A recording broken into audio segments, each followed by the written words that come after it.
বাঁকুড়া বিশ্ববিদ্যালয়ের স্নাতক স্তরের প্রথম এবং তৃতীয় সেমিস্টারের পরীক্ষার প্রভিশনাল রেজাল্ট অর্থাৎ অন্তর্বর্তীকালীন ফলাফল প্রকাশিত হয়েছে।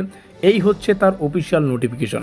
রেজাল্টে অনেকেরই কিন্তু আইএনসি লেখা রয়েছে, সেটা থাকলে কি করতে হবে প্রত্যেকটা বিষয় জানতে আজকের এই ভিডিওটিকে তোমাদের সম্পূর্ণ দেখতে হবে। দেখো, সব সেমিস্টার সেটা প্রথম এবং তৃতীয় সেমিস্টারের ছাত্রছাত্রীরা নিজেদের প্রভিশনাল মার্কশিট ও গ্রেড রিপোর্ট বিশ্ববিদ্যালয়ের বিশ্ববিদ্যালয়ের এক্সাম পোর্টালে কিন্তু লগ ইন করে তোমরা তোমাদের এক্সামের যা রেজাল্ট সেটা কিন্তু দেখতে পারো।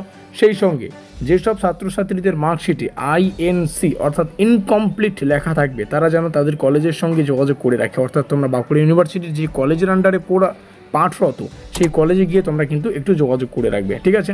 তো এই হচ্ছে বিস্তারিত তথ্য। তাছাড়া এখানে লেখা রয়েছে বিশ্ববিদ্যালয়ের অধিভুক্ত কলেজগুলির অধ্যক্ষ কিংবা টিচার ইনচার্জ যেটা টিআইসি যেটা রয়েছে আর কি, ঠিক আছে, এখানে লেখা রয়েছে।